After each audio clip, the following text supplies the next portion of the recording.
여러분 안녕하십니까? 포항 MBC 930 뉴스입니다. 국토교통부와 한국공항공사는 오는 14일부터 공식적으로 포항공항의 이름을 포항경주공항이라고 변경한다고 밝혔습니다. 명칭 변경은 관광산업 활성화를 통한 지역 상생을 위해 포항시와 경주시가 합의해 한국공항공사의 신청에 이뤄졌습니다.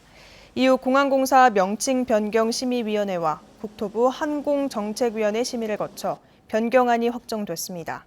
경주시는 공항 명칭 변경에 따라 지난 3월부터 경주 보문단지와 포항공항을 잇는 노선버스를 운영하고 있습니다.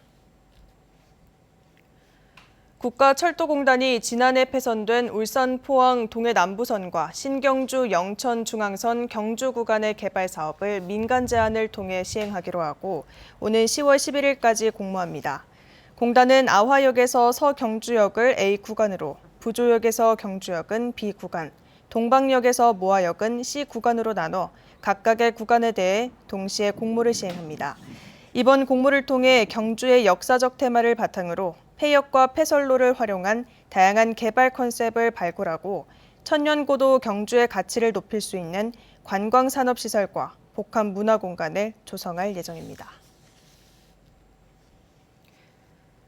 포스코 성폭력 근절대책위원회는 어제 포항 남부경찰서 앞에서 기자회견을 열고 연이어 발생한 경찰 직장 내 성폭력 사건에 대해 강력히 대처하라고 촉구했습니다. 이들은 최근 포항 남부경찰서 소속 지구대에서 간부급 팀장 등 남성 경찰 2명이 여성 직원을 상대로 성희롱 및 성추행을 했다는 신고가 접수됐다고 밝혔습니다.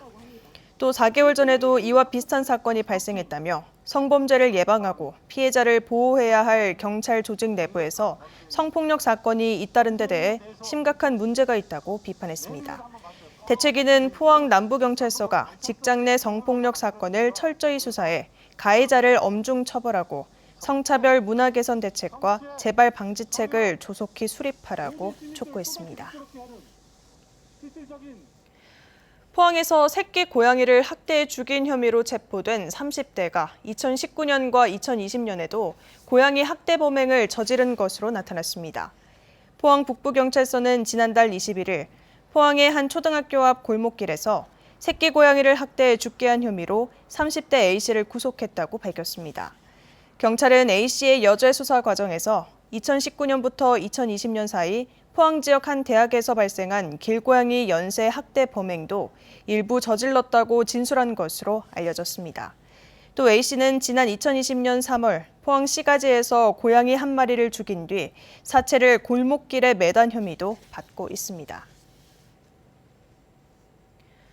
경북교육청이 위축된 지역경제 활성화를 위해 교육재정 신속 집행을 추진해 초과 달성에 따른 인센티브 10억 원을 추가로 확보했다고 밝혔습니다.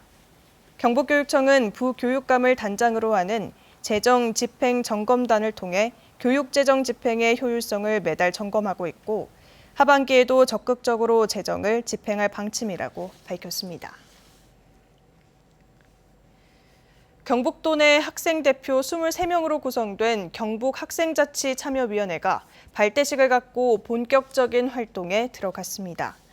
학생참여위원회는 학생의회와 분과별 상임분과위원회를 통해 교육정책 의제를 발굴하고 교육감 및 교육장에게 제안합니다.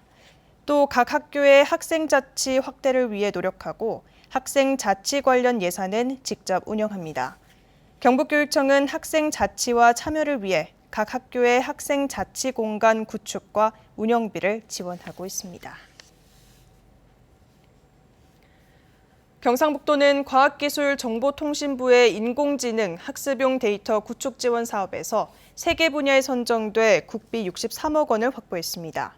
도는 국비를 포함한 사업비 70억 원 가운데 절반인 35억 원을 초분광 렌즈가 탑재된 드론 등으로 수질을 예측하는 인공지능 개발에 투자합니다. 이상으로 포항 MBC 뉴스를 마칩니다. 시청해주신 여러분 고맙습니다.